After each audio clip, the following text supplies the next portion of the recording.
be in agony on the floor. I was lying there in such grief, you know, that my usual relationship with the floor wasn't there. You know, it was a real grieving process to lie there and really not find comfort for the whole lesson. It was very good. It was a very good lesson for me, actually. And you know what happened? I had to ask for help. I had to say, Alan was staying with me, and I said, Alan, I think I need an FI. So that's the equivalent of me asking for help. It's very hard. Some people like me. Yeah. So it's hilarious to have that change in relationship. Anyway, so you're lying on your back, regardless of your current relationship with the floor. You could explore that in a sensorial way, your relationship to and with the floor.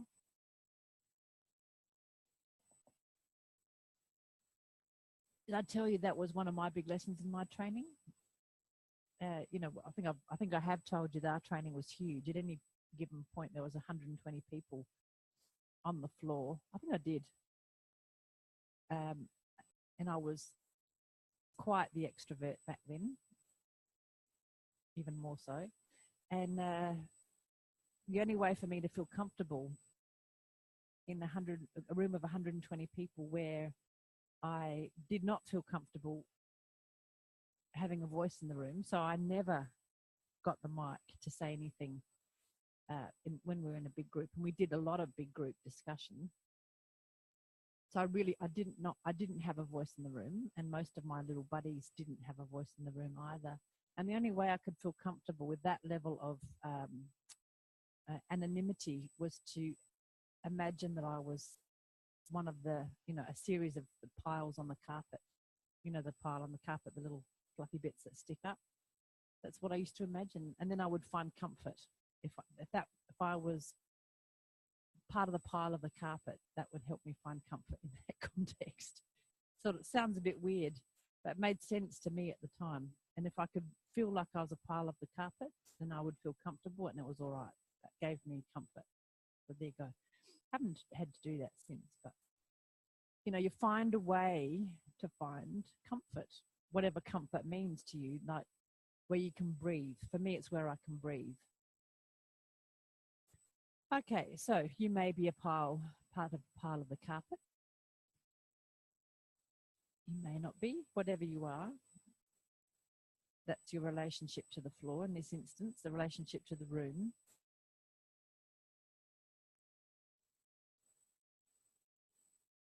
And we're going to continue with this rolling of the head. So bring your left hand to your forehead.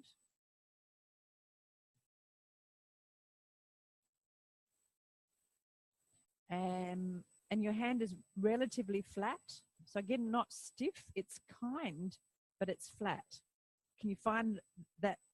This is another example of equipoise. It's neither conforming and really soft and rigidly straight. It's somehow in between, which is not nothing. It's relatively straight and relatively kind. Find that. And you say, oh, that's just a compromise. Is what you're saying, Susan. Equipoise is always compromise. Compromise is a pretty loaded word. It means that often it means nobody's happy.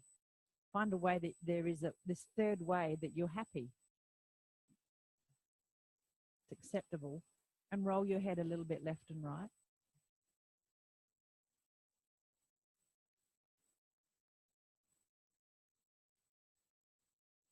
And roll your head in a way that you care about your head and you care about your hand. And then broaden your attention so that you're not obsessed with your head and your hand, and you acknowledge that there's other parts of you. So there's the backs of your shoulders on the floor. There's your whole arm, not just the left arm, but the right arm. You've got a whole spine. So as your head rolls, how much of your spine rolls? How far down can you feel it?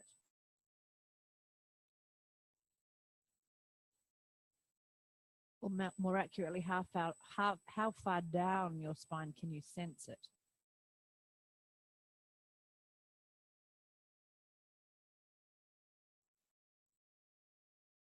Can you sense your pelvis as your head is rolling?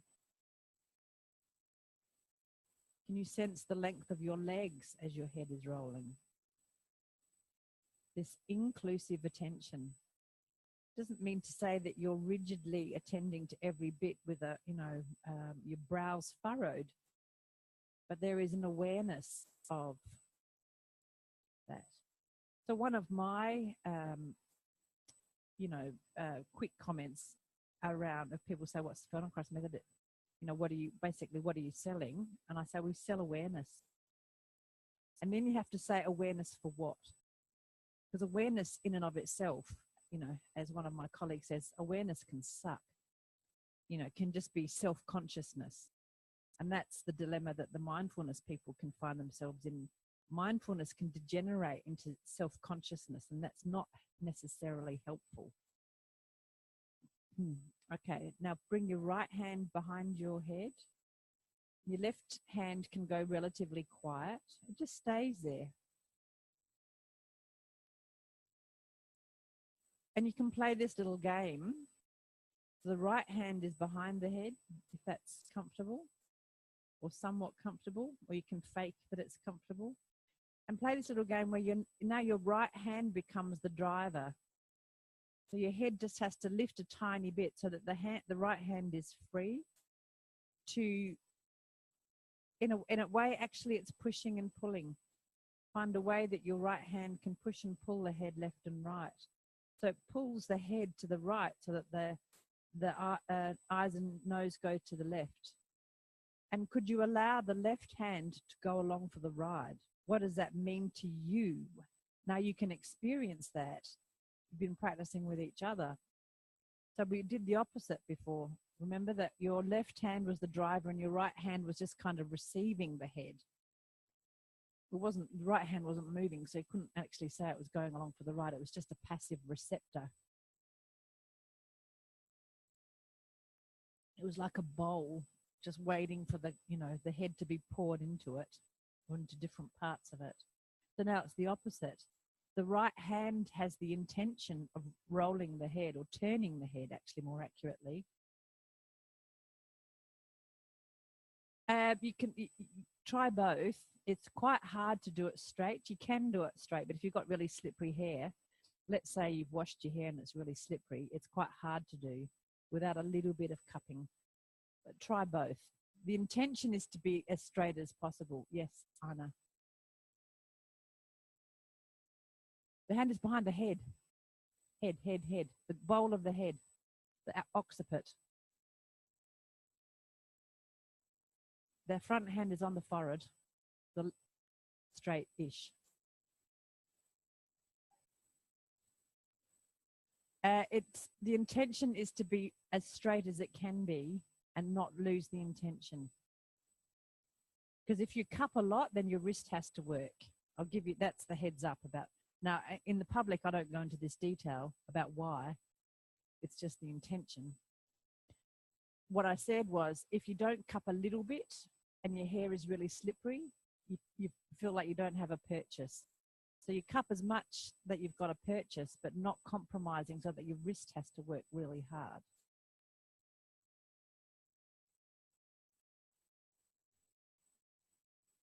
So you're finding a middle ground between straight and cupped.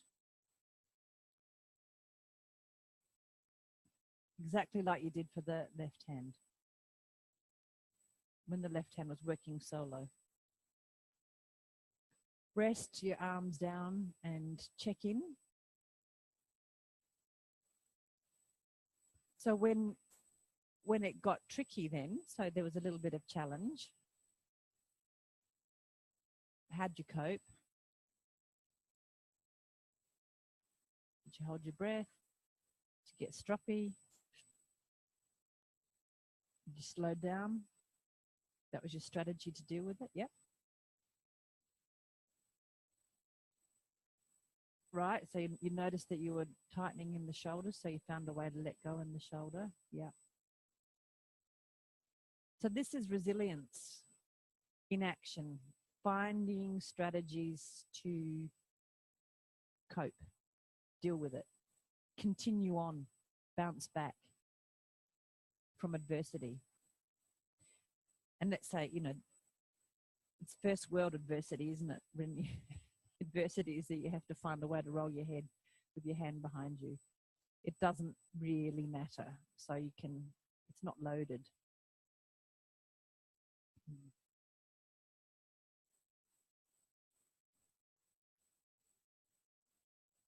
It's practice. Okay, again, find your right hand cradling the back of your head. The occiput, remember that conversation? It's the back of the head, that beautiful round curved piece of skull. And your left hand rests on the forehead.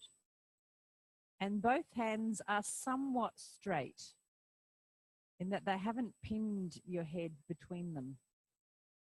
And you might think I'm being really pedantic about this.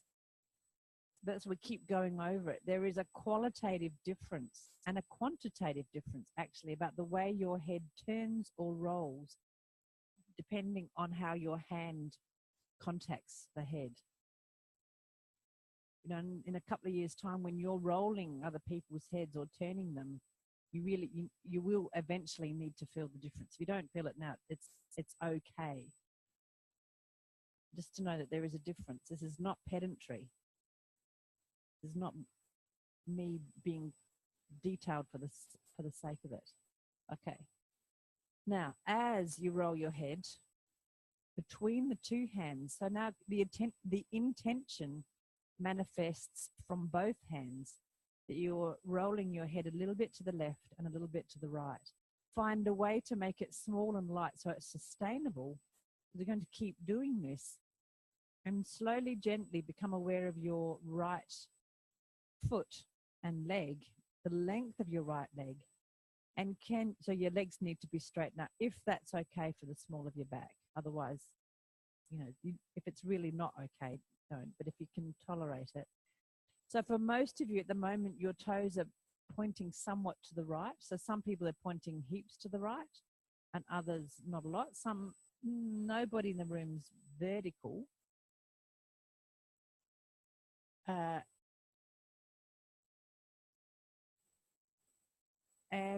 And find a way for your toes to point a little bit more to the right and then a little bit more to the left. So just the right toes, not the left, just the right. So if that's too hard to do together with the head turning, quietly pause the head turning and clarify the turning of the leg, only the right leg, so that the toes go a little bit more pointing to the right and a little bit more pointing to the left. And so that it becomes clearer and clearer that now your leg can turn around itself as well on this vertical axis.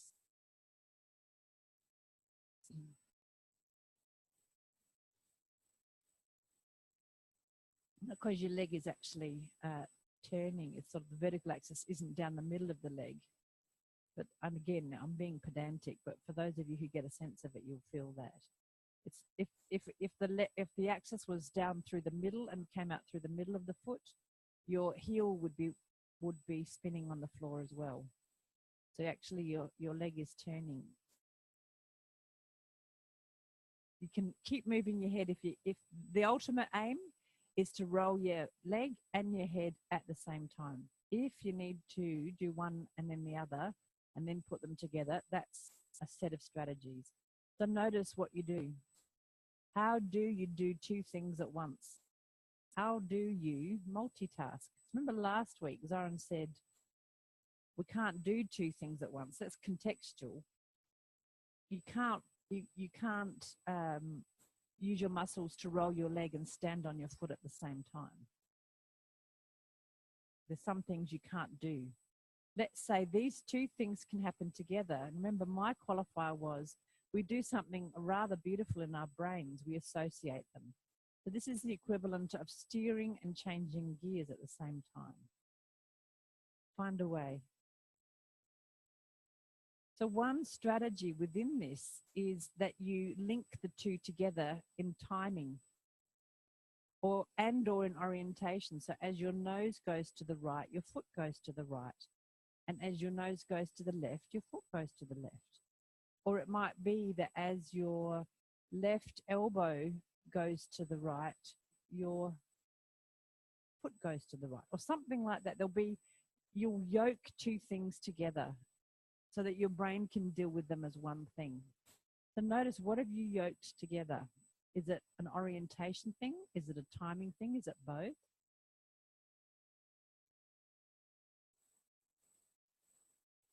How did you pair these things up?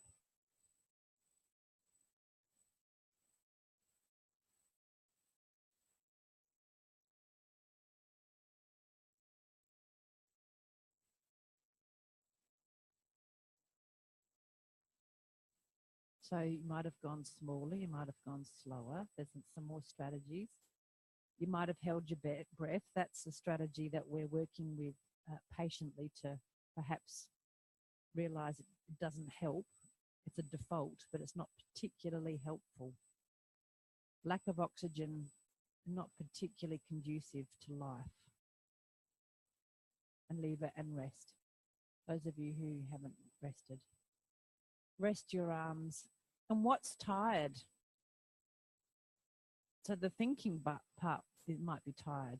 What happens when, something is conceptually a little bit tricky? What happens to the sensing, the thinking, the feeling, the doing?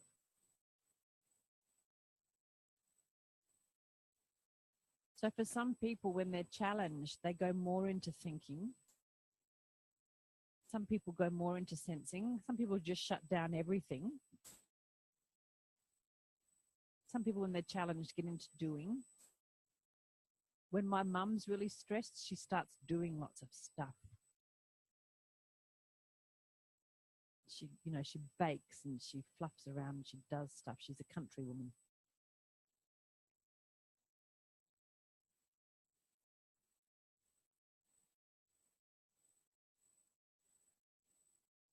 So if we're really exploring here this full gamut of sensing, thinking, feeling, doing, at any given moment, in any given state, we can notice which of those we're accessing more, or what priority we give them. What primacy do we give any one of those for in different contexts and situations? Not with this idea that it's right or wrong. It's just interesting, right? This is the awareness side of things. This is what we're selling.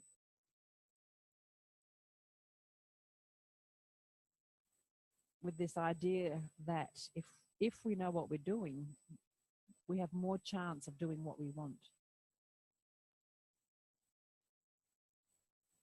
You could say that another way. If we know what we're doing, we have more chance of doing what we need, because it's not habitual. Come back to that position. So the right hand is behind the back of the head. Left hand is on the forehead, the forehead.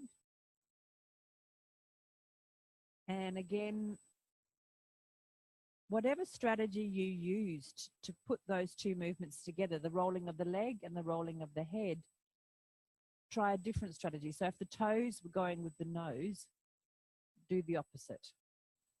So now, because I don't know what strategy you used, I can't tell you, but you have to be clear enough to know what's the opposite. So the orientation yoke, and this is not egg yolk, Y-O-L-K, it's Y-O-K-E. We yoke things together, like you yoke two oxen together so that they work together. That's what I mean by yoking. You've got these two oxen, how do you get them to work together in a different way?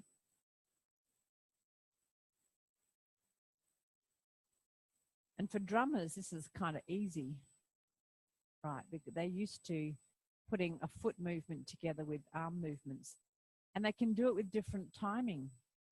So could you try that? So for most people, you've got the timing the same, so that the rotations are occurring, basically degrees per second is the same. Could your leg roll left and right double time relative to the head? How would you do that? How would you go about this mission? So Richard mentioned Peter Binns. That's what I remember about Peter Binns in art. He was in Zoran's and my training program. He was a drummer.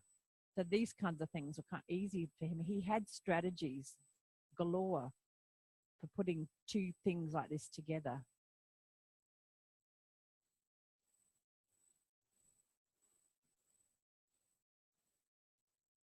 How do you do that? Neurologically, this is a fantastic thing. This is such a skill to put two things together. There is a massive amount of rewiring going on, or, you know, a change in association, which is a neurological event, huh? You can laugh, that's fine. Yeah, why not? You know, there's a reason why we tell jokes in ATMs. It's because everyone gets so serious and the diaphragm stiffens and they hold their breath. And if you laugh, your diaphragm lets go.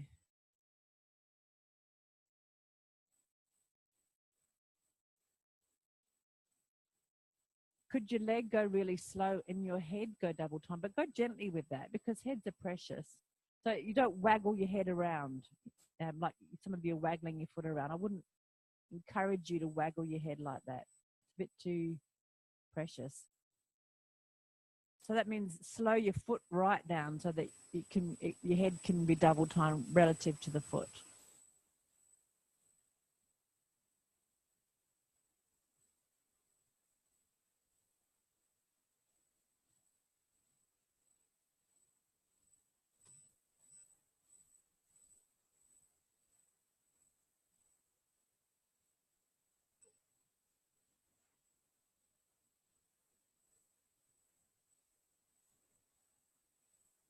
Leave it and rest if you're not already resting.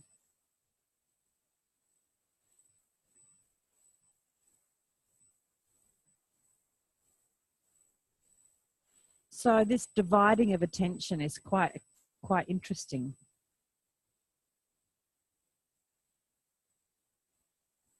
And some of you are going, yeah, right, interesting. Challenging. Interesting is one of those words, isn't it? It can be a positive or a negative. There's a certain equipoise around the word interesting. You can say, interesting. And actually what you're really saying is, God, you've just said an absolute crock of crap. Interesting. Or you can really mean it. That's really interesting.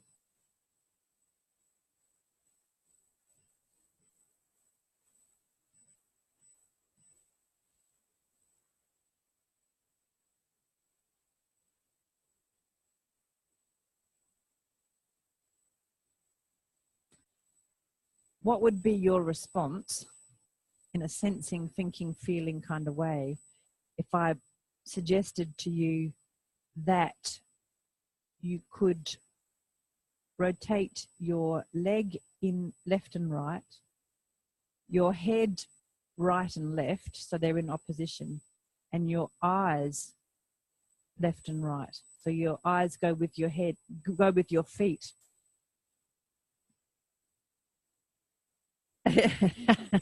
Okay, so there's a bit of fetal flexion going on, physically and metaphorically. Some people might be going into a reactive extensor pattern. Have a crack. If you meet resistance to that notion, what do you do with that resistance? Could you do this in your imagination, or do one or two of the things? How do you approach a challenge like this? Do you get very determined and very sort of dopaminergic about it? Like, very goal oriented. I'm going to achieve this no matter what. Or you go, no, I'm going to run away. Oh, I think I need to go to the toilet. And oh, I think I've forgotten to find my way back to the room. They're all interesting reactions. Do you feel like you have to achieve the whole thing all at once? Or what could you be satisfied with? Could you be satisfied with doing it in your imagination for now? How do you embody this I'm a work in progress.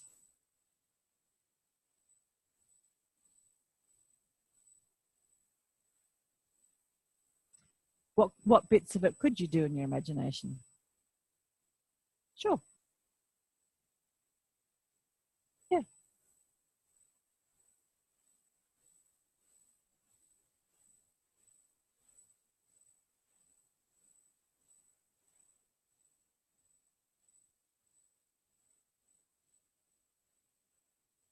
So the feet and the eyes are yoked together and the head is different. So we've done this in a different orientation and not with the feet, actually. So it's well, you've had 3 things to multitask.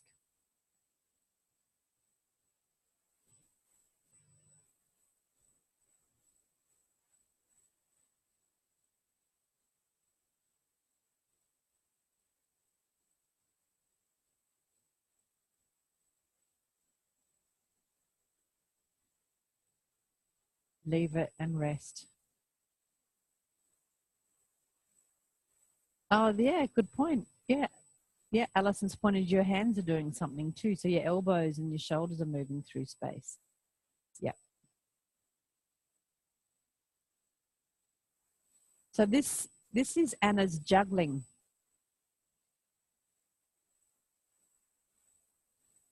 Attending to a whole bunch of things. You've got a whole lot of balls in the air. And how agile is your attention? So when he talked about flexible minds, this is a flexible mind. It's agile enough to attend to all of these balls. It can move around all of these balls. So you're embodying this idea of an agile attention. Flexible. Agile, for me, it's become part of bureau speak at uni. We are an agile university. And I go, yeah, is that agile or is it shifty? You know, agility is in the eye of the beholder, really, isn't it? Shifty. They don't mean shifty. They mean agile as in responsive, adaptable. Which is true, you know, the species that doesn't adapt becomes extinct. The species that doesn't change becomes extinct.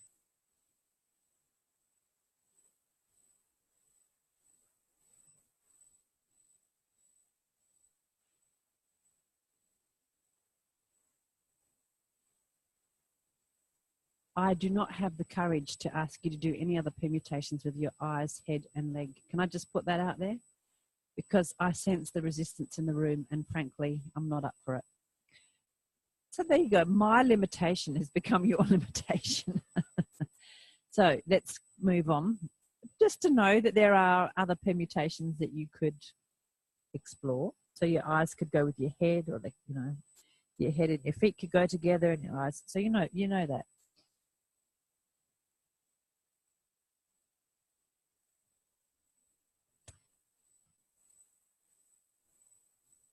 Now, Lee, let's do another kind of option. So have your arms just lying long, have your legs long. Find a way that, so for a lot of you, your right foot is already turned out a lot, so you don't have to go too much further.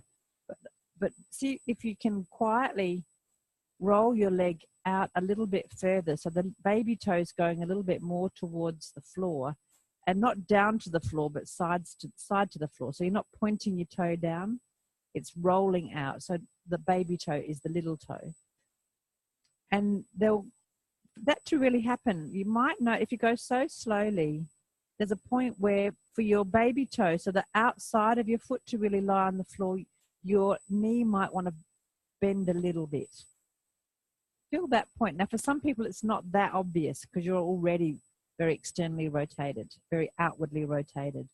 But find a way where you feel that moment where if you really wanted, let's say your foot felt really heavy and it just wanted to lie on its side, it didn't want to poke up in the air anymore. For it to be really comfortable on its side, your knee would bend a little bit. And it bends, so it's flexing, the knee is flexing. For the knee to flex, obviously the foot, the leg shortens, so the foot slides up a little bit. Feel that moment.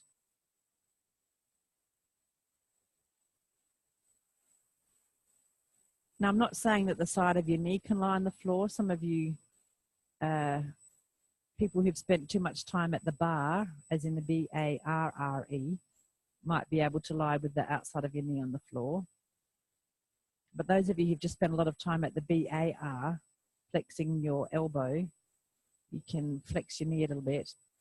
And feel that if you keep flexing the knee, so that desire for the knee to flex now becomes the intention, the knee keeps on bending up and up and up in the direction of your right side, the foot gets drawn up. And then feel there's some moment where actually the knee would be really light and it could move more towards the middle of you and your foot could stand. So if you have this, if you're really goal oriented and you just want to stand your feet, you won't feel the moment when it's kind of organic, where this kind of the movement, one movement direction flows into another. So from this initial turning of the foot with the little toe on the ground and then the knee bending and then the foot feeling like it's being drawn up by the bending knee, and then there's this point where the bending knee could move more towards the middle of you and you find yourself standing on your foot. So the knee kind of erects over the foot.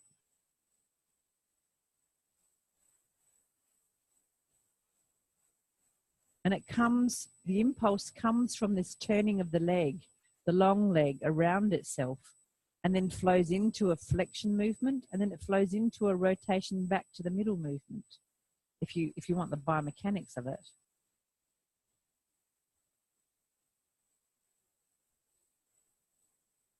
And then there's more.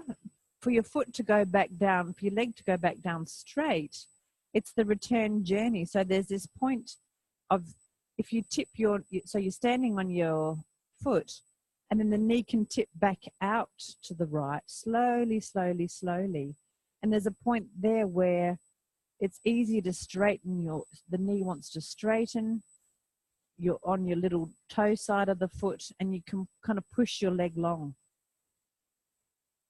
And it's no big deal. It kind of just lengthens itself. There's not even a sense of, big hardcore pushing. It's like there's a point where your leg wants to flex through rotation, and there's a point where your leg wants to extend through rotation. With this sliding of the little toe up and down the floor, just do one leg. If you can resist the impulse, Quanta, jump ahead, stay with one. With the outside turning, that's straight up there, that's it. And if you're exploring the difference, that's fine. But feel that this is a flexing and turning and a turning and extending.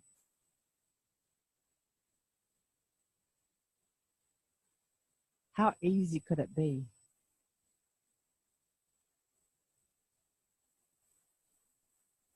Leave it rest for a moment.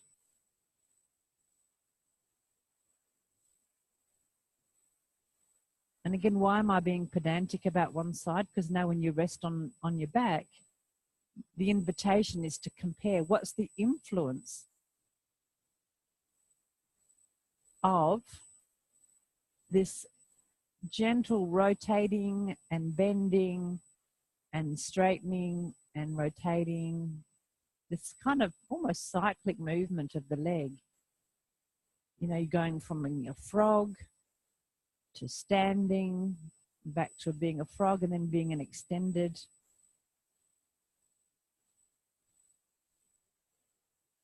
And as a species, we're pretty unique in this capacity to be really long like this, to be really extended, with our bellies so open and our genitals kind of open, as it were.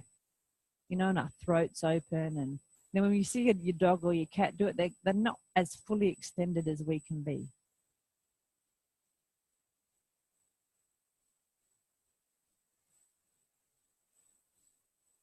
you see a snake lying long like this, it's dead.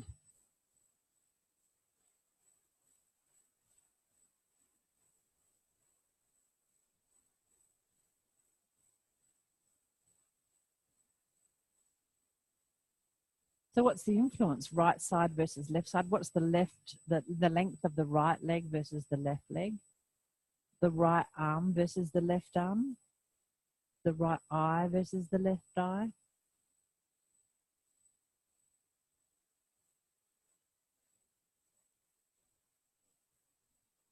So again, we're charting change through comparison.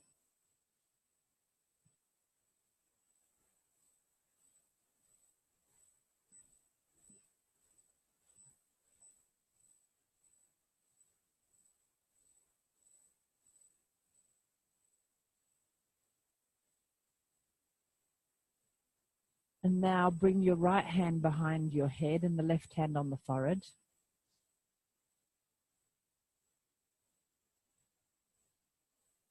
And in your own way, and feeling free to make your very own individualized mistakes and retakes, begin the movement of rolling your head left and right, and add in this movement of your leg rolling, so your leg turning and coming up to standing, and then rolling out and going back to lying, so that they're both beautiful.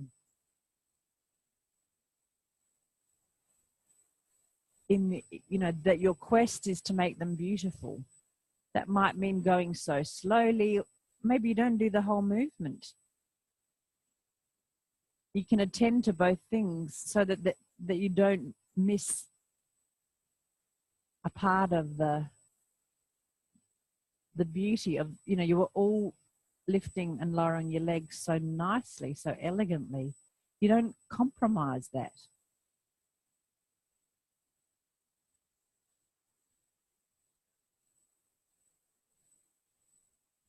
As whatever the ad is selling, you're worth it. You're worth taking care. Some hair product, I can't remember. Clearly advertising does not work on me because I remember the jingles but not the product.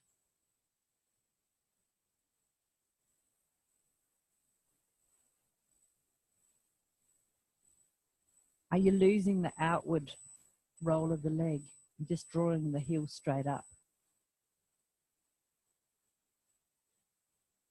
If you don't know, you can do both ways.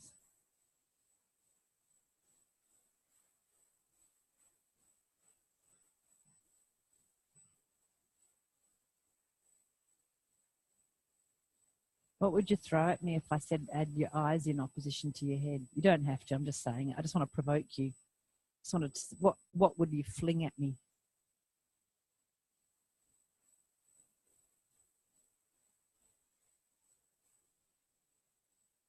So another strategy is, could you yoke this into a function? You go, no, there is nothing functional about turning my head and raising my leg at the same time. Could you find a function? What would this be good for? It's like war. What is it good for? Absolutely nothing.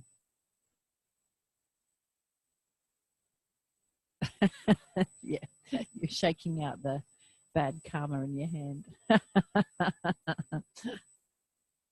See, we compromise. When something's hard, something pays. We compromise and we'll stiffen something or we'll overwork it, and then we stop and we go, oh my God, my left hand is so tired. It's hilarious. This funny little movement, we'll sacrifice something. You don't have to in here. You really don't have to. And when you notice that you do, you go, that's hilarious. A poor old left hand. And then, we'll go to see the hand therapist and say, oh, I've got something wrong with my left hand. And it's like the left hand's going, what the? You're the one that's making me work so hard, and then you punish me by saying it's all my fault. So funny. Does this sound like a relationship counseling thing? We overwork something and then we blame it. It's hilarious.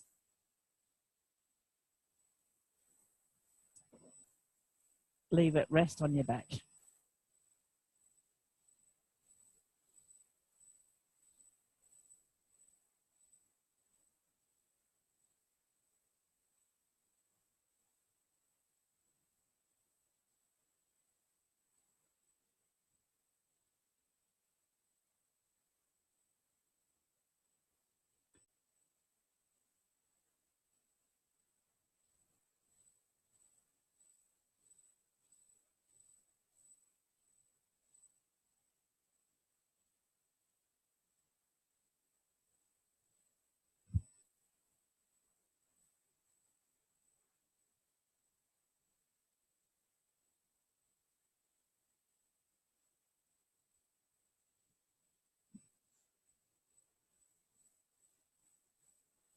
So here's the thing. That yoking together that you might have done, but how do you turn 3 or 4 seemingly disparate things into one thing so that your brain can cope with it? That yoking together, that you, as you kept on practicing it in one way, that's the beginning of a habit, of a pattern. That's the genesis of a pattern. The habit thing that we talked about yesterday.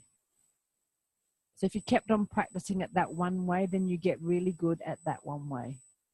So then what do we do as teachers? We say, find a different way. So just in the moment where that habit is starting to solidify, if you like, or the pathway, the pattern is starting to get clearer,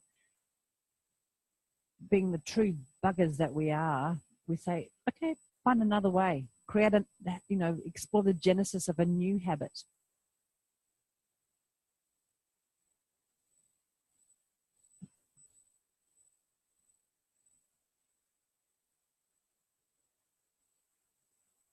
It's like, witnessing the birth of a new star. And then we say, oh, look over there, there's another one.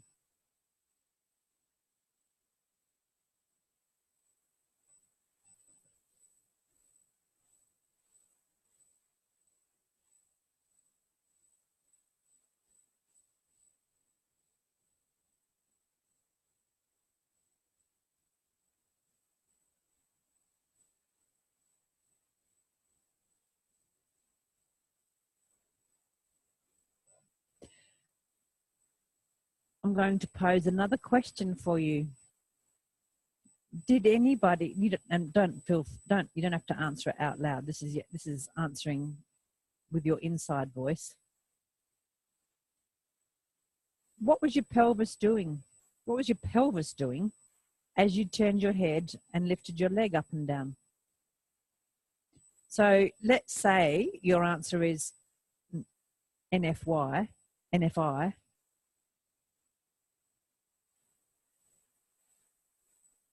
In your imagination, can you imagine what your pelvis is doing? Now that's really hard, because if you weren't aware of it, chances are it's not in your imagination either. Mm-hmm. Was it in perpetual motion, or does it do something complicated? So in your imagination, become aware of the indistinctness of your knowledge of what your pelvis was doing. And when you've struggled manfully with that for a while, you can struggle womanly with it for a while. And then you can struggle with it in a genderless way for a while. And then go ahead and do it. Find out for yourself. What the hell does my pelvis do as I roll my head? What does it do as I drag my leg up and down? What does it do when those two things happen together?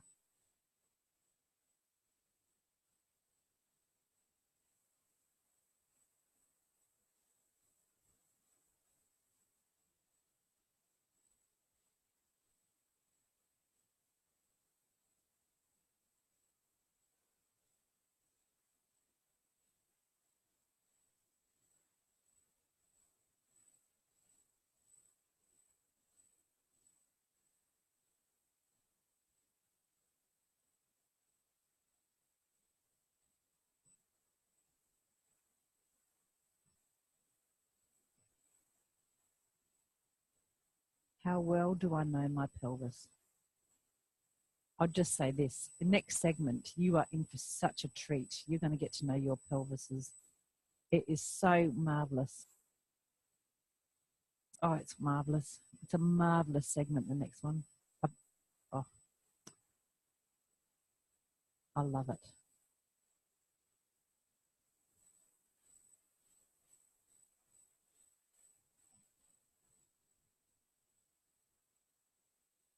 So whatever your pelvis is doing, now leave your leg quiet and have your pelvis still do what it does as you're rolling your head, but without the leg.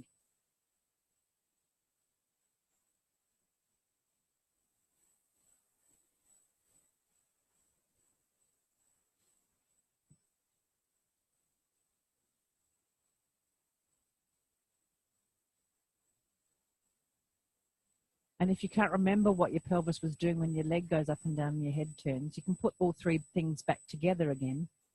This is Meccano at its best, or Meccano, whichever you say.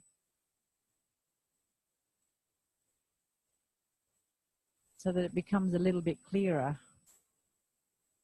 that you can do that proximal part of the leg stuff. So that means your pelvis. Your pelvis is very proximal to the middle of you, close to the middle of you. And roll your head. So the relationship between the pelvis and the head is still there without the benefit of the legs.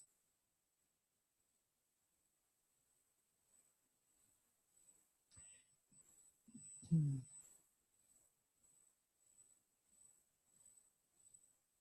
then whatever the pelvis is doing in relation to the head, could you do the opposite? So let's say your pelvis is rolling a little bit to one side as your head rolls a little bit to one side. Let's say they're going together. This is true for some people. It's not true for others. You're going to do the opposite. If you feel like the pelvis is lifting a little bit as your head turns to the right, have that same side of your pelvis lift a little bit as your head turns to the left. So this is know thyself. In order for you to do the opposite, you have to know what you are doing. You get the idea? If you don't know what you're doing, you can't do what you want. The assumption here is that you want to move your pelvis opposite to your head. Pretend that you want to do it.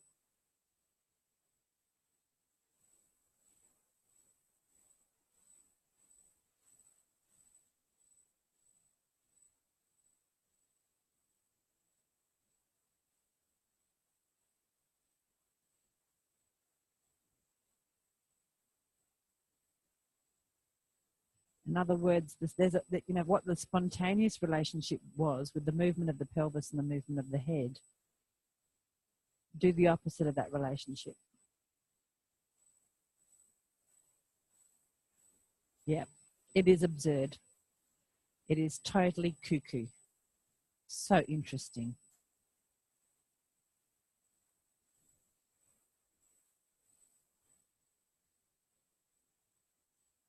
And leave it and rest. And what needs to rest? Head. The thoughts in the head or the movement of the head? The thoughts. Can I just say something? If you think this is hard to do physically, you try describing it in words. I'm just, putting it out there that the languaging of this is a minefield. No sympathy at all. Yeah, good. You stay with your own experience.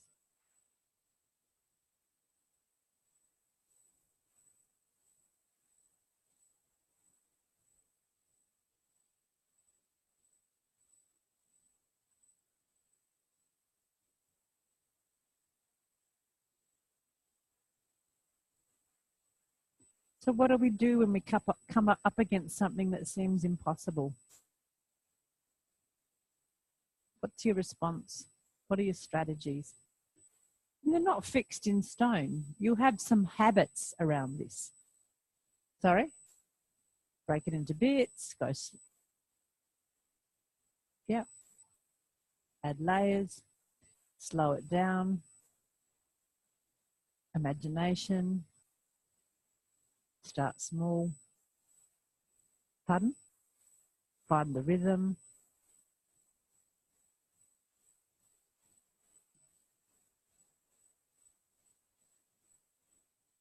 You might look for landmarks so that you know what you're doing. Little quality markers. What's the sensing?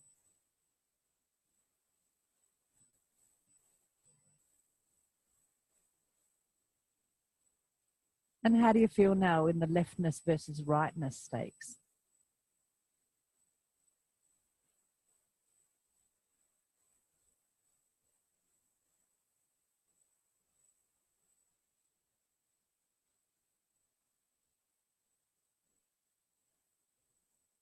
So there is, you know, change and challenge have the same kind of letters in them, don't they?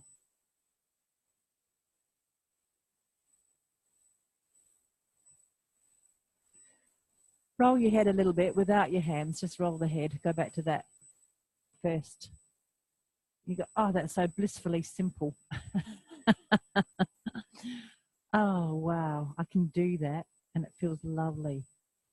Just roll my head.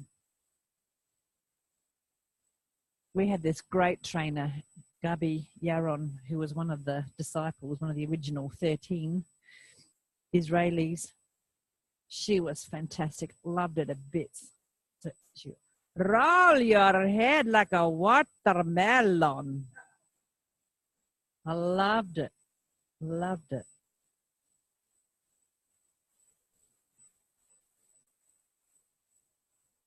And then your eyes can roll. So rather than thinking that, you know, your eyes are being pulled by things, they just roll in your head. And you roll your eyes like, I don't know, ping pong balls. I can't say ping pong balls in my version of an Israeli accent.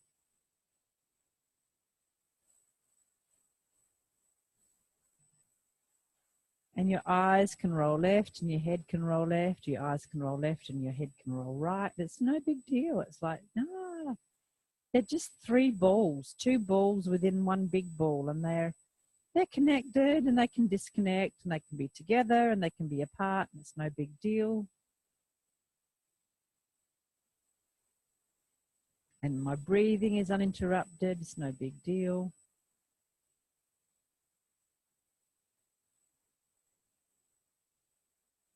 And I can roll over and come up to sitting and it's no big deal. And this embodiment of rotation, so this inhabiting this horizontal plane with this vertical axis, it's no big deal. They're just words, but I feel it, right? I really relate to the functionality of rotation. Just like last week, you were really inhabiting the functionality of flexing and extending. Now I can inhabit this. This makes sense to me. I can think about it. I can sense it. I can feel it. This rotating about myself. No big deal. It gives me access, all areas. I don't know, you know, I'm not getting hung up on what does she mean by a vertical axis, because it kind of means I'm just turning about myself. I embody this concept.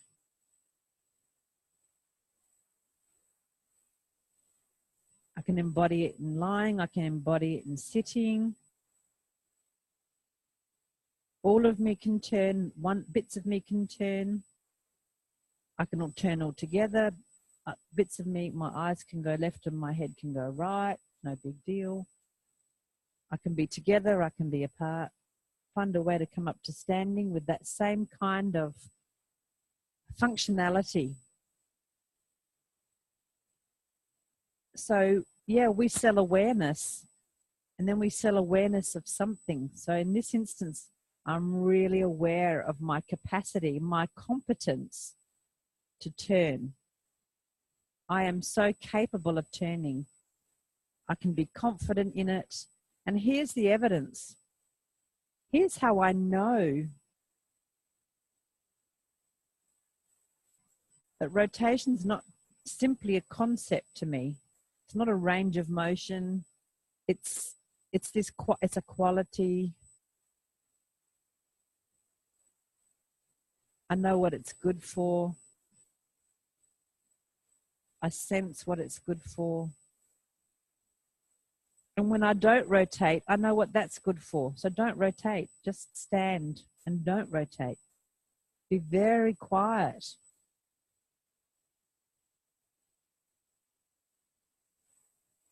And this sense of stillness that can come. If you can rotate, you really know where you are. And I can be really still. That vertical axis can invite movement, but can also ground me, right? Right down into the floor.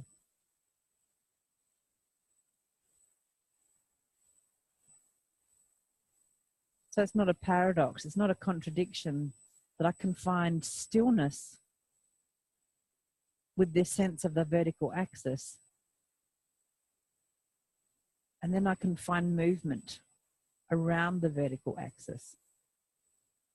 Go ahead and find the movement around the vertical axis and then come back and find the stillness.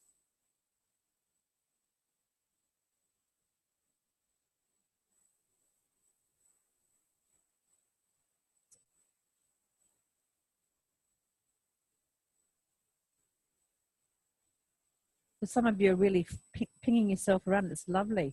Like just flink yourself around the vertical axis. Like, so yeah, there's a whole series of ATMs like this. So you keep increasing the timing and the change of orientation, and your arms kind of whiz around. You feel this moment of inertia business. Wee, and the wee business happens. Little wee could escape you. Oh, don't go there. It's too true. And then you slow it down, like make the movement smaller and smaller and smaller and find the stillness. Slowly, slowly, slowly. It's like the stillness emerges. Quietness emerges.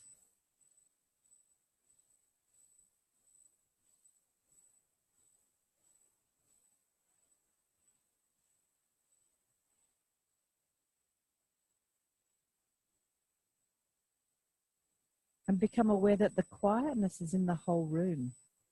So there's this internal sense of quiet and the room is quiet. Now go ahead and walk. And realize that in walking, can you feel that there's a rotation and there's a point of stillness and there's a point of rotation and stillness even in walking. So the functionality of rotation manifests in walking. How do I turn about myself in walking? There's a moment of stillness and a moment of rotation, and it's so fleeting. I can move really smoothly between rotating and stillness. It's kind of imperceptible. And I can get lost and I can find myself.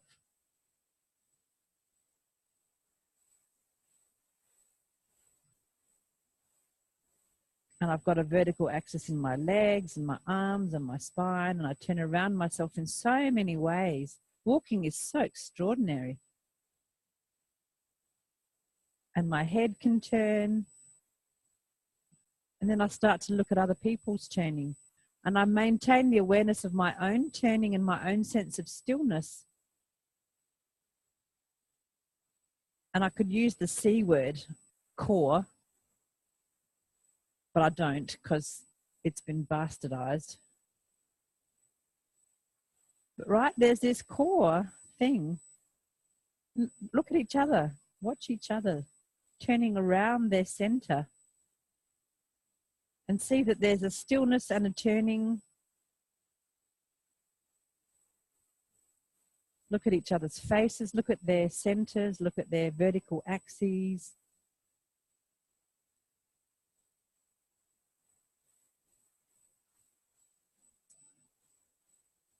What's turning, what's not turning. You've had enough. Take your C word center, core, whatever C word you like, to lunch. And we're meeting downstairs in the bowels at 2:45. And if you need to find your mat, so yeah,